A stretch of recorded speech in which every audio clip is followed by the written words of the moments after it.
Kumusta po kayo? Bago po ang lahat, first things first.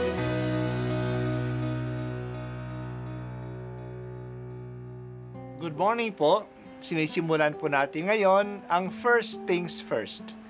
At dito po, tinatalakay natin sa unang bahagi ng umaga natin ay ang first readings na binabasa po sa banal na misa.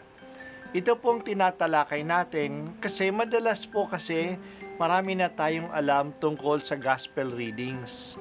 Pero konti po ang nagsasalita sa first readings. Pero ang first readings, bahagi din po yan ng Biblia, ng banal na kasulatan. Kaya susubaybayan po natin ang mga first readings, basahin po natin at kuminsan kailangan ng basahin ng 2 o 3 beses bago maintindihan kasi hindi po tayo familiar sa mga istorya at sa mga kaisipan na tinatalakay dito.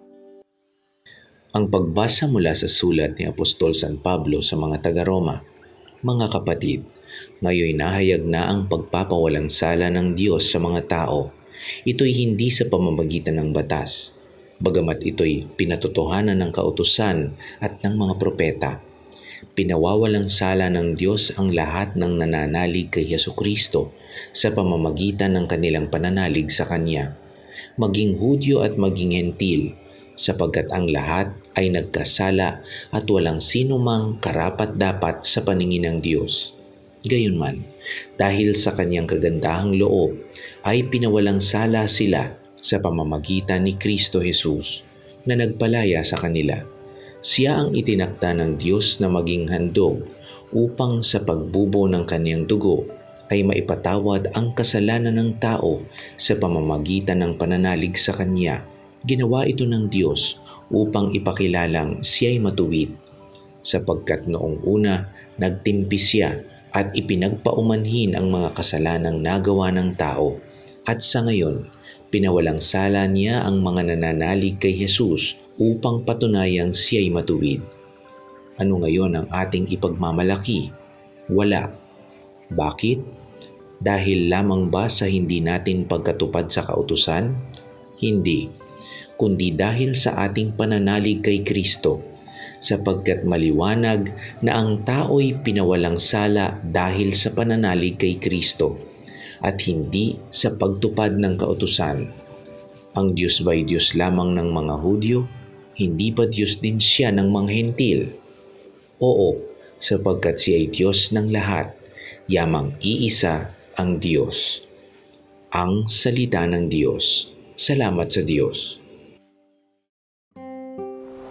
Maliwanag nating narinig, ang lahat ay nagkasala at walang sino mang karapat-dapat sa paningin ng Diyos. Nagkasala ang mga Hintil. Kilala nila ang tunay na Diyos sa pamamagitan ng kalikasan, pero hindi niya siya sinamba. Nagkasala din ang mga Hudyo. Binigyan sila ng batas ni Moises upang makilala ang Diyos, pero hindi naman nila ito sinunod. Sa halip, sumamba sila sa mga Diyos-Diyosan. Nagkasala tayong lahat at pinakita sa ating lahat ang habag ng Diyos. Pinawalang sala tayo, pinatawad sa ating mga kasalanan. Ang pagpapawalang salang ito ay sa pamamagitan ni Jesus. Kaya kailangan tayong manalig sa Kanya. Nagiging matuwid tayo hindi dahil sa ating mga gawa, kasi sa atin lang hindi natin matutupad ang kautusan. Pinapawalang sala tayo kung kilalanin natin ang kagandahang loob ng Diyos na pinakita sa atin sa pamamagitan ni Jesus. Tanggapin natin si Jesus ng buong pananalig. Kilalanin natin ang Kanyang ginawa at mahalin natin siya.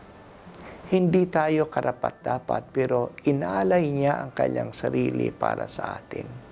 Makasalanan pa tayo, namatay na siya para sa atin.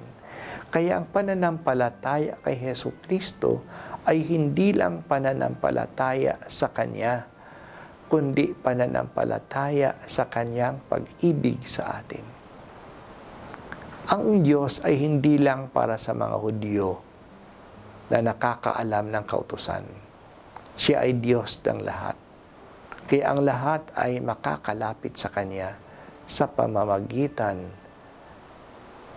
ng pananampalataya.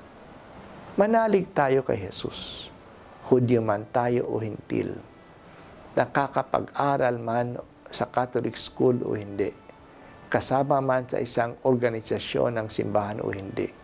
Manalig tayo at mahalin natin si Jesus at tayo ay maliligtas. Kaya ang kaligtasan ay hindi dahil sa ating gawa. Ito ay biyaya, ito'y kagagawa ng Diyos. Ang ating gawain ay buksan natin ang ating sarili sa Kanya.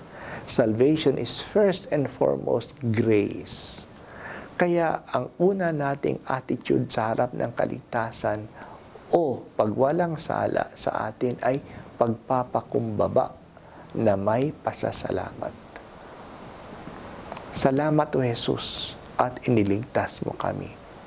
Naniniwala kami sa iyong pag-ibig sa amin.